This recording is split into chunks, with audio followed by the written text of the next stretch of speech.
വർഷത്തിൽ മിനിമം നിങ്ങൾക്ക് 15,000 കിലോമീറ്റർ എങ്കിലും യാത്രയുണ്ടെങ്കിൽ മാത്രം ഡീസൽ നമ്മൾ ഈ പറയുന്ന പോലെ ലാഭം കിട്ടും, പവർ ഉണ്ട്, ഭയങ്കര പെർഫോമൻസാണ്, ഇതൊക്കെ സത്യമാണ്. പക്ഷേ അതിന് കൃത്യമായിട്ട് സർവീസ് കിട്ടുന്നുണ്ടോ എന്നുള്ളത് നിങ്ങൾ ശ്രദ്ധിക്കുക. കാരണം സർവീസ് ഇല്ലാത്ത പല വാഹനങ്ങളും പലരും ഫേസ് ചെയ്യുന്ന വലിയ പ്രശ്നങ്ങളിലൊന്നാണ് ഒരു പുതിയ വാഹനം എടുക്കുന്ന സമയത്ത് ഏത് വാഹനം സെലക്ട് ചെയ്യണമെന്നുള്ളത്. അതായത് നിങ്ങളിപ്പോൾ ഒരു വാഹനം എടുക്കാൻ പ്ലാൻ ചെയ്യുകയാണെന്നുണ്ടെങ്കിൽ നിങ്ങൾ എന്തൊക്കെ കാര്യങ്ങൾ ചെക്ക് ചെയ്യണം ഒരു പുതിയ വാഹനം എടുക്കണമെന്നുണ്ടെങ്കിൽ. കാരണം നമ്മളൊരു ഷോറൂമിൽ ചെന്ന് കഴിഞ്ഞാൽ ഇഷ്ടം പോലെ വാഹനം, അത് ഈ കാണുന്ന പോലെ ഇഷ്ടം പോലെ വാഹനങ്ങൾ നിങ്ങൾക്ക് കാണാൻ സാധിക്കും. നിങ്ങൾക്ക് എങ്ങനെ മനസ്സിലാക്കാൻ സാധിക്കും നിങ്ങൾക്ക് ആപ്റ്റായിട്ടുള്ള വാഹനം ഏതെന്നുള്ളത്? ഹായ് നമസ്കാരം, ഞാൻ രാകേഷ് എം ജെറ്റ് എക്സ്പ്ലോർ എന്ന് പറയുന്ന എൻ്റെ ചാനലിലേക്ക് എല്ലാവർക്കും സ്വാഗതം. ഓക്കെ, വളരെ സിമ്പിളായിട്ട് ഞാൻ നിങ്ങൾക്ക് കുറച്ച് പോയിൻറ്റ്സ് പറഞ്ഞുതരാം. ഈ പറഞ്ഞ പോയിൻറ്റ്സും കാര്യങ്ങളൊക്കെ നിങ്ങൾ മനസ്സിൽ ഉറപ്പായിട്ടും ശ്രദ്ധിച്ചതിന് ശേഷം മാത്രം ഒരു പുതിയ വാഹനം എടുക്കുക. ആദ്യത്തെ കാര്യം, നിങ്ങളുടെ നീഡ്സ് എന്തൊക്കെയാണ്, നിങ്ങളുടെ ആവശ്യങ്ങൾ എന്തൊക്കെയാണെന്നുള്ളത് നിങ്ങൾ മനസ്സിലാക്കുക. അതായത് നിങ്ങൾക്ക് ഡെയിലി യൂസിനാണോ, ഫാമിലി യൂസിനാണോ, അതോ ഒക്കേഷണലായിട്ട് മാത്രം യൂസ് ചെയ്യാൻ വേണ്ടിയിട്ടാണോ നിങ്ങളൊരു വാഹനം എടുക്കുന്നതെന്നുള്ളത് നിങ്ങൾ കൃത്യമായിട്ട് മനസ്സിലാക്കുക. അതായത് ഡെയിലി യൂസിന് ഞാൻ ഉദ്ദേശിച്ച് ഇപ്പോൾ ഓഫീസ് പർപ്പസ് പോകാൻ വേണ്ടി, അല്ലെങ്കിൽ കുട്ടികളെ കൊണ്ടുവിടാൻ വേണ്ടി, ഇങ്ങനെയൊക്കെ ഡെയിലി പോകേണ്ട ഒരു ആവശ്യം വരുന്നൊരു വ്യക്തിയാണോ. ഫാമിലി യൂസിന് ഞാൻ ഉദ്ദേശിച്ച് നമുക്കിപ്പോൾ ഫാമിലി ആയിട്ടൊക്കെ പോകാൻ വേണ്ടി മാത്രം, അതൊക്കെ എന്ന് പറയുമ്പോഴത്തേക്കും വീക്കിലിയോ അല്ലെങ്കിൽ ട്വൈസ് ഇൻ എ വീക്കൊക്കെ മാത്രം നമുക്ക് വരാറുള്ളൂ. അപ്പോൾ ആ ഒരു ഓട്ടം നമുക്ക് കൺസിഡർ ചെയ്യാം. അങ്ങനെയാണെങ്കിൽ ഇനി ഇതൊന്നും അല്ല, ഒക്കേഷണൽ എന്ന് പറഞ്ഞാൽ ചിലപ്പം നമ്മൾ വാഹനം വാങ്ങിച്ചിടും, പക്ഷേ ഗൾഫിലായിരിക്കും നമ്മൾ പോകുന്നത്, അല്ലെങ്കിൽ നമ്മളിപ്പോൾ ഗൾഫിലുള്ളൊരു വ്യക്തിയായിരിക്കും. നാട്ടിൽ വരുന്ന സമയത്ത് മാസത്തിൽ ഒന്ന് മാത്രം യൂസ് ചെയ്യാനാണോ നിങ്ങൾ വാഹനം എടുക്കുന്നത്? ഈ ഒരു കാര്യം നിങ്ങളൊന്ന് ശ്രദ്ധിക്കുക. അതുവഴി തന്നെ നിങ്ങൾക്ക് കൃത്യമായിട്ട് മനസ്സിലാക്കാൻ സാധിക്കും നിങ്ങൾ എടുക്കേണ്ട വാഹനം ഏതാണെന്നുള്ളത്. അതായത് ഒരു ചെറിയ വാഹനം വേണോ, വലിയ വാഹനം വേണോ. ഫാമിലി എന്ന് ഞാൻ ഉദ്ദേശിച്ചപ്പോൾ നിങ്ങളുടെ ഫാമിലിയുടെ വലിപ്പം അതും കൂടെ നോക്കുക. അതായത് 5 പേർ അല്ലെങ്കിൽ 6 പേർ, ഫാമിലിയുടെ സൈസ് അനുസരിച്ച് വാഹനത്തിൻ്റെ മോഡൽ നമ്മൾ മാറ്റണം. അതായത് നമ്മളിപ്പം എടുക്കുന്ന ഒരു 5 സീറ്റർ ആണോ അതോ ഒരു 7 സീറ്റർ ആണോ, ഏത് വേണമെന്നുള്ളത് നമ്മൾ ഫാമിലി കാര്യങ്ങളൊക്കെ വെച്ച് നമുക്ക് സെലക്ട് ചെയ്യാൻ സാധിക്കും. അതുപോലെ തന്നെ ഓട്ടോമാറ്റിക് വേണോ മാനുവൽ വേണോ, ഇത്രയും കാര്യങ്ങൾ നമ്മൾ ഈ ഒരു ഫസ്റ്റ് സ്റ്റേജിൽ മനസ്സിലാക്കി വെക്കണം. കാരണം ഇത്രയും കാര്യങ്ങൾ ഓക്കെ ആണെന്നുണ്ടെങ്കിൽ നിങ്ങൾക്ക് ഇതിൽ ഏത് കാറ്റഗറിയാണ് വേണ്ടതെന്ന് മനസ്സിലാക്കി കഴിഞ്ഞാൽ നമുക്ക് ഏകദേശം ഒരു പിക്ചർ കിട്ടും. അത് കഴിയുമ്പോൾ അടുത്ത പോയിൻ്റാണ് നമ്മുടെ വാഹനത്തിൻ്റെ ബഡ്ജറ്റ് ഫിക്സ് ചെയ്യുക എന്നുള്ളത്. അതായത് നിങ്ങൾക്ക് അഫോർഡബിൾ ആയിട്ടുള്ളൊരു എമൗണ്ട് എത്രയാണെന്നുള്ളത്. ഇപ്പോൾ കൂടുതലും നമുക്ക് ലോണ് കിട്ടുന്നുള്ളതുകൊണ്ട് ലോണിൽ തന്നെ നമ്മൾ പലരും വാഹനം വാങ്ങാറുണ്ട്. പക്ഷേ ലോണ് കിട്ടിയെന്ന് പറഞ്ഞാൽ പോലും നമുക്കത് അഫോർഡബിളായിട്ട് അടച്ചു തീർക്കാൻ പറ്റുമോ എന്നുള്ളൊരു ചെറിയ കാര്യമല്ല, ഒരു വലിയ കാര്യം തന്നെയാണ്. അപ്പോൾ അങ്ങനെയാണെന്നുണ്ടെങ്കിൽ നമുക്ക് അടയ്ക്കാനാണെങ്കിൽ തന്നെ ഏതൊരു എമൗണ്ട് വരെ നമുക്ക് എടുക്കാൻ സാധിക്കുമോ എന്നുള്ളൊരു കാര്യം നിങ്ങൾ ഫിക്സ് ചെയ്യുക. അതായത് ഇപ്പോൾ ഒരു 10 ലക്ഷം രൂപയ്ക്കകത്താണ് നമ്മളൊരു വാഹനം പ്ലാൻ ചെയ്യുന്നത്. ഞാനിപ്പം 10 ലക്ഷം രൂപയ്ക്കകത്ത് പ്ലാൻ ചെയ്ത ആരെങ്കിലും ഉണ്ടെന്നുണ്ടെങ്കിൽ ഞാൻ അതിൻ്റെ ഒരു വീഡിയോ ഇട്ടിട്ടുണ്ട്. നമുക്ക് 10 ലക്ഷം രൂപയ്ക്കകത്ത് എടുക്കാൻ സാധിക്കുന്ന എല്ലാ വാഹനങ്ങളും ഓൺ റോഡ് പ്രൈസിലാണ് ഇട്ടിരിക്കുന്നത്, പേടിക്കേണ്ട. എക്സ്ഷോറൂം പ്രൈസ് ഒന്നുമല്ല, ഓൺ റോഡ് പ്രൈസിൽ നിങ്ങൾക്ക് എടുക്കാൻ സാധിക്കുന്ന എല്ലാ വാഹനങ്ങളുടെ ഡീറ്റെയിൽസ് ഞാൻ ചെയ്തൊരു വീഡിയോ ഇട്ടിട്ടുണ്ട്. ഇവിടെ മേളിലും കൊടുത്തേക്കാം, ഡിസ്ക്രിപ്ഷൻ ബോക്സിലും ഞാനൊന്ന് പിൻ ചെയ്തിട്ടേക്കാം, ജസ്റ്റ് ഒന്ന് കണ്ടു നോക്കാം. അതുപോലെ തന്നെ നമ്മുടെ ബഡ്ജറ്റ് നമ്മൾ തീരുമാനിക്കുക. ബഡ്ജറ്റ് തീരുമാനിക്കുന്ന ചെറിയ കാര്യമൊന്നുമല്ല, വലിയൊരു കാര്യമാണ്. എത്ര കോസ്റ്റ് വെച്ച്, അല്ലെങ്കിൽ നമ്മൾ EMI ചെയ്യുകയാണെന്നുണ്ടെങ്കിൽ മന്ത്ലി നമുക്ക് എത്ര രൂപ വെച്ചാണ് EMI അടയ്ക്കേണ്ടി വരുന്ന, ഈ കാര്യങ്ങളൊക്കെ കൃത്യമായിട്ടൊരു പ്ലാനിങ് തയ്യാറാക്കുക. അടുത്ത് നോക്കേണ്ട കാര്യം ഏത് ഫ്യൂവൽ ടൈപ്പ് വേണമെന്നുള്ളത്. അതായത് പെട്രോൾ വാഹനം വേണോ, ഡീസൽ വാഹനം വേണോ, ഇനി ഒരു EV വേണോ, അതോ ഒരു CNG വേണോ. നമുക്ക് പല ഓപ്ഷൻസും നമ്മുടെ ഫ്രണ്ടിലുണ്ട്. ഇതിൽ ഏത് വാഹനം എടുക്കണം? ഒരെണ്ണം വിട്ടുപോയി, ഹൈബ്രിഡ് വേണം.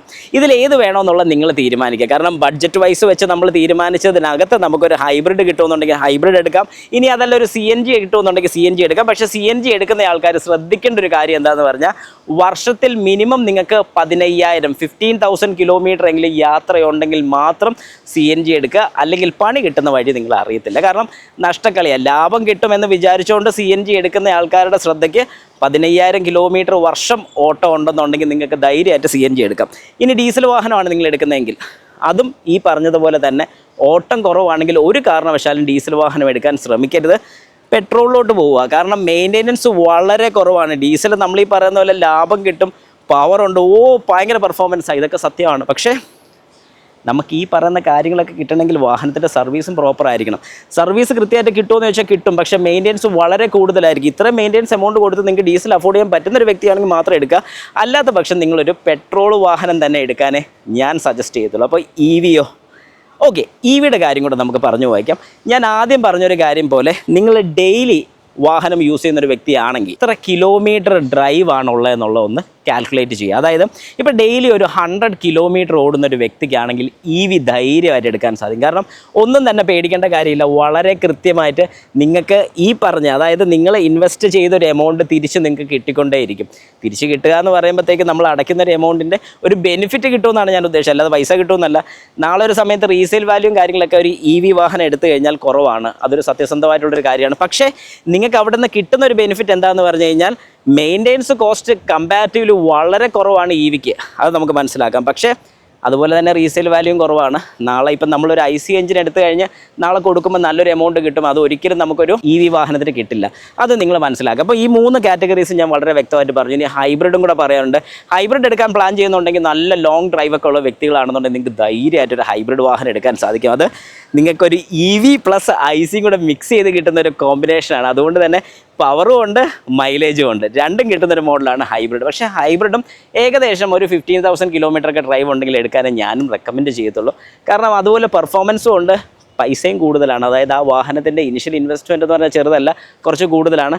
അത്രയും റെഡി ആണെന്നുണ്ടെങ്കിൽ നിങ്ങൾക്ക് ധൈര്യമായിട്ടൊരു ഹൈബ്രിഡ് വെഹിക്കിൾ എടുക്കാം.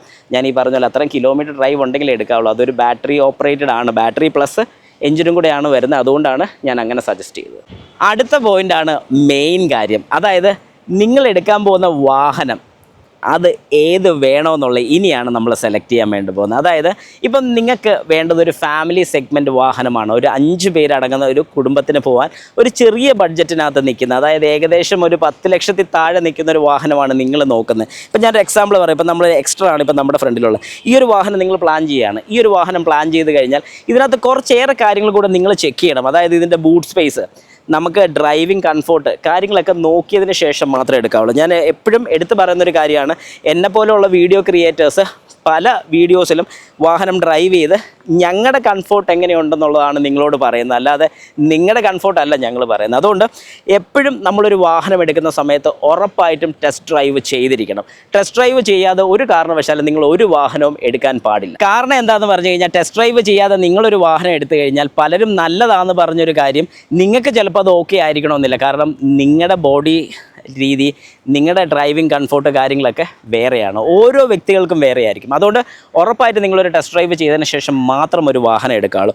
അതുപോലെ തന്നെ ഞാനിപ്പോൾ പറഞ്ഞ പോലെ ഞാനിപ്പോൾ ഒരു നിയോസോ വെനിയോ ക്രെറ്റയോ ഇതൊക്കെ ഞാനൊന്ന് ബുക്ക് ചെയ്തു, അല്ലെങ്കിൽ ഇത് ഏതെങ്കിലും ബുക്ക് ചെയ്തു, ഡ്രൈവ് ചെയ്തെല്ലാം ഓക്കെയാണ്. ഇനി നമ്മൾ നോക്കേണ്ട കാര്യമാണ് ഈ വാഹനത്തിൻ്റെ മെയിൻ്റെനൻസ് കോസ്റ്റും കൂടെ. കാരണം മെയിൻ്റെനൻസ് കോസ്റ്റ് ഒന്നും നോക്കാതെ വാഹനം കൊള്ളാമെന്ന് പറഞ്ഞ് ചാടിക്കയറി എടുക്കരുത്. അതാണ് അടുത്ത മെയിൻ പോയിന്റ്. നിങ്ങളിപ്പോൾ ഒരു വാഹനം എടുക്കുന്ന സമയത്ത് അതിന് കൃത്യമായിട്ട് സർവീസ് കിട്ടുന്നുണ്ടോ എന്നുള്ളത് നിങ്ങൾ ശ്രദ്ധിക്കുക. കാരണം സർവീസ് ഇല്ലാത്ത പല വാഹനങ്ങളും, ഞാൻ ഏതാണെന്ന് എടുത്ത് പറയുന്നില്ല, സർവീസ് കിട്ടാത്ത പല വാഹനങ്ങളും പ്രശ്നങ്ങളാണ്. കാരണം പല കാര്യത്തിലും അവർ ഏറ്റവും ടോപ്പായിട്ടായിരിക്കും നിൽക്കുന്നത്, സർവീസ് ഇല്ല. കാര്യമുണ്ടോ? ഇല്ല. പുതിയ വാഹനങ്ങൾ എത്ര കൊണ്ടുവന്നെന്ന് പറഞ്ഞാലും ഉള്ള വാഹനങ്ങൾ മെയിൻറ്റെയിൻ ചെയ്ത് കൊണ്ടുപോയാൽ മാത്രമുള്ളൂ റിലയബിലിറ്റി നമുക്ക് പറയാൻ പറ്റത്തുള്ളൂ. ഇപ്പോൾ ആ ഒരു കാര്യത്തിൽ മാരുതി, ഹുണ്ടായി, ടൊയോട്ട ധൈര്യമായിട്ട് നമുക്ക് എടുക്കാൻ സാധിക്കും. ഇത് ഞാൻ പറഞ്ഞത് മാത്രമല്ല, നിങ്ങൾക്ക് എവിടെ വേണമെങ്കിലും തിരക്കി നോക്കിക്കഴിഞ്ഞാൽ അറിയാം. ഈ വാഹനങ്ങൾക്കെല്ലാം നമുക്കൊരു റിലയബിലിറ്റി പറയാൻ പറ്റുന്നതിൻ്റെ കാര്യം എന്താണെന്ന് പറഞ്ഞാൽ സർവീസ് പക്കയാണ്.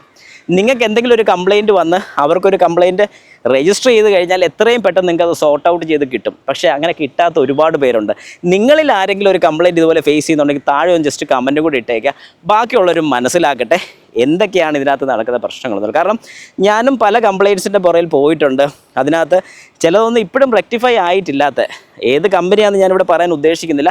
നിങ്ങൾക്ക് മനസ്സിലായിട്ടുണ്ടെങ്കിൽ കമൻറ്റ് ഇടുക, അതാണ് എൻ്റെ സന്തോഷം. അതുപോലെ തന്നെ നമ്മളൊരു വാഹനം എടുക്കുന്ന സമയത്ത് നമ്മൾ അതിനകത്ത് ശ്രദ്ധിക്കേണ്ട ഒരു കാര്യം, മെയിൻ്റെനൻസ് വളരെ കുറവുള്ളൊരു വാഹനം എടുക്കുക. അതായത് സർവീസ് കിട്ടണം, മെയിൻ്റെനൻസ് കുറവായിരിക്കണം. ആ ഒരു കാര്യത്തിൽ നിങ്ങൾ എപ്പോഴും നല്ല ശ്രദ്ധ കൊടുത്തോണം. അതുപോലെ തന്നെ ഓട്ടോമാറ്റിക് വേണോ മാനുവൽ വേണോ എന്ന് ചോദിച്ചു കഴിഞ്ഞാൽ, ഓട്ടോമാറ്റിക്കിന് കംപ്ലയിൻസ് കുറവാണ്, കൂടുതലുണ്ടോ എന്ന് ഞാൻ പറയുന്നില്ല. പക്ഷേ കംപ്ലയിൻസ് ഉണ്ടാകാനുള്ള ചാൻസസ് നമ്മളായിട്ട് വേണമെങ്കിൽ കൂട്ടിയെടുക്കാൻ സാധിക്കും. അതുകൊണ്ട് തന്നെ നമുക്ക് വേണമെങ്കിൽ ഓട്ടോമാറ്റിക് വാഹനങ്ങൾ ഒഴിവാക്കാൻ പറ്റുമെങ്കിൽ ഒഴിവാക്കുന്നതുകൊണ്ടും പ്രശ്നമില്ല. കാരണം മെയിൻ്റെനൻസ് വളരെ കുറവായിരിക്കും. പിന്നെ ഇപ്പം വരുന്ന ഓട്ടോമേറ്റഡ് വാഹനങ്ങൾ, അതായത് AMT വാഹനത്തിനൊക്കെ മെയിൻ്റെനൻസ് വളരെ കുറവാണ് എന്ന് പറഞ്ഞുകൊണ്ട് അതും നല്ല രീതിക്ക് മോശമായിട്ടുള്ള രീതിക്ക് നിങ്ങൾ ഡ്രൈവ് ചെയ്യുകയാണെന്നുണ്ടെങ്കിൽ ഉറപ്പായിട്ടും അതിനും കംപ്ലയിൻറ്റ്സ് വരാനുള്ള ചാൻസസ് വളരെ കൂടുതലാണ്. അതിൻ്റെ ക്ലച്ച് ബേണിങ്ങും കാര്യങ്ങളൊക്കെ ഉണ്ടാകാനുള്ള ചാൻസസ് ഉണ്ട്. അതുകൊണ്ട് ക്ലച്ചൊക്കെ കത്തിച്ച് കളയാതെ മര്യാദയ്ക്ക് ഓടിക്കാൻ സാധിക്കുന്നുണ്ടെങ്കിൽ ഏറ്റവും നല്ലത് തന്നെയാണ് ഒരു AMT വാഹനം. അതുപോലെ തന്നെ നോർമൽ DCT വാഹനങ്ങളാണെങ്കിലും മെയിൻ്റെനൻസ് കുറച്ച് കൂടുതലാണ്, ഡ്യുവൽ ക്ലച്ച് വരുന്നതാണ്. ഇനി സാധാരണ ഓട്ടോമാറ്റിക് വാഹനമാണ് നിങ്ങൾ നോക്കാൻ ഉദ്ദേശിക്കുന്നതെങ്കിൽ അതിന് മൈലേജും കുറവാണ്. അപ്പോൾ എല്ലാ കാര്യങ്ങളും കൂടെ കമ്പൈൻ ചെയ്ത് വേണമെന്നുണ്ടെങ്കിൽ നിങ്ങൾക്ക് ഓട്ടോമാറ്റിക് സെഗ്മെൻറ്റിൽ AMT നോക്കാൻ സാധിക്കും. ഇനി അതല്ലെങ്കിൽ മാനുവൽ ഓടിക്കാൻ പറ്റുന്നൊരു വ്യക്തിയാണെങ്കിൽ നിങ്ങൾക്ക് ധൈര്യമായിട്ട് മാനുവൽ എടുക്കാൻ പറ്റും. നമ്മുടെ ഇഷ്ടത്തിന് ഗിയേഴ്സ് ചേഞ്ച് ചെയ്ത് നല്ല രീതിക്കുള്ള ഫ്യൂൽ എഫിഷ്യൻസി നമുക്ക് കിട്ടുന്നതായിരിക്കും. അതുപോലെ തന്നെ നമ്മളൊരു വാഹനം സെലക്ട് ചെയ്യുന്ന സമയത്ത് 1000 cc, അതായത് 1 ലിറ്റർ, 1.2 ലിറ്റർ, 1.5 ലിറ്റർ ഇതൊക്കെ നമ്മൾ കേട്ടിട്ടുണ്ട്. എന്നാൽ ഇത് ഞാൻ പറഞ്ഞതുപോലെ ടെസ്റ്റ് ഡ്രൈവിന് ശേഷമെങ്കിലും നിങ്ങളൊന്ന് കൺഫേം ആക്കിക്കോണം. ഒരു 1 ലിറ്റർ വാഹനം എടുക്കുകയാണെങ്കിൽ നമുക്ക് ഒരുപാട് കാര്യങ്ങൾക്ക് അവിടെ പ്രൈസ് കുറവുണ്ട്. വാഹനത്തിൻ്റെ പ്രൈസ്, ഇൻഷുറൻസിൻ്റെ റേറ്റ്, ഇങ്ങനെ ഒരുപാട് കാര്യങ്ങൾക്ക് അവിടെ പ്രൈസ് കുറവ് കിട്ടുന്നുണ്ട്. അതുകൊണ്ടാണ് പലപ്പോഴും പലരും 1 ലിറ്റർ വാഹനങ്ങളും 3 സിലിണ്ടർ വാഹനങ്ങളും ഒക്കെ വരുന്നതിൻ്റെ പ്രധാന കാര്യം. അപ്പോൾ നിങ്ങൾ മനസ്സിലാക്കേണ്ട ഒരു കാര്യം, പ്രൈസ് മാത്രം ഒരു വലിയ കൺസേൺ അല്ല, പ്രൈസ് ഒരു കൺസേൺ ആണ്. അതുപോലെ തന്നെ ഡ്രൈവിംഗ് കംഫോർട്ടും ഒരു കൺസേൺ ആണ്. അപ്പം ഞാൻ ഈ പറഞ്ഞ കാര്യങ്ങളൊക്കെ നിങ്ങളുടെ മനസ്സിലുണ്ടായിരിക്കണം. ഇങ്ങനെയാണെങ്കിൽ ഒരു പുതിയ വാഹനം എടുക്കുന്നതിന് നിങ്ങൾക്ക് ഒരു ബുദ്ധിമുട്ടും വരത്തില്ല. അതുപോലെ തന്നെ പുതിയ വാഹനം എടുക്കാൻ വേണ്ടി ചെല്ലുന്ന സമയത്ത് നിങ്ങൾ കൃത്യമായിട്ട് നിങ്ങളുടെ വാഹനം ഒന്ന് ഇൻസ്പെക്ട് ചെയ്ത് മാത്രമേ എടുക്കാവുള്ളൂ എന്ന് ഞാൻ സജസ്റ്റ് ചെയ്യും. എല്ലാം ഒന്ന് ഓവറോൾ ചെക്ക് ചെയ്ത് ചേസസ് നമ്പർ, എഞ്ചിൻ നമ്പറൊക്കെ ഒന്ന് ഫോട്ടോ എടുത്ത് വെക്കുക. ഇങ്ങനത്തെ കാര്യങ്ങളൊക്കെ ചെയ്ത് ഒരു വാഹനം എടുക്കാൻ ശ്രമിക്കുക. അതിനകത്ത് ഞാൻ അതിനെക്കുറിച്ചൊരു വീഡിയോ ചെയ്തിട്ടുണ്ട്. ടയേഴ്സും നോക്കേണ്ട കാര്യങ്ങളെല്ലാം കൂടെ കുറിച്ചൊരു വീഡിയോ ചെയ്തിട്ടുണ്ട്. അതും ജസ്റ്റ് ഒന്ന് കണ്ടു നോക്കിയാൽ നിങ്ങൾക്ക് കുറേയേറെ ഐഡിയാസ് കിട്ടും. ഏതായാലും ഓടിച്ചെന്ന് ഒരു വാഹനം നിങ്ങൾക്ക് ഇഷ്ടപ്പെട്ടു എന്ന് പറഞ്ഞുകൊണ്ട് ഒരു കാരണവശാലും എടുക്കരുത്. നിങ്ങൾക്കത് ഗുണമുണ്ടോ അല്ലെങ്കിൽ നിങ്ങൾക്കത് യൂസ്ഫുൾ ആണോ എന്ന് നോക്കി മാത്രം ഒരു വാഹനം സെലക്ട് ചെയ്യാവുള്ളൂ. ഇതിലെന്തെങ്കിലും സംശയമോ കാര്യങ്ങളൊക്കെ ഉണ്ടെങ്കിൽ ജസ്റ്റ് എൻ്റെ കമൻറ്റ് ബോക്സിലും കൂടെ ഒന്ന് രേഖപ്പെടുത്തുക. അപ്പോൾ എല്ലാവർക്കും നന്ദി, നമസ്കാരം.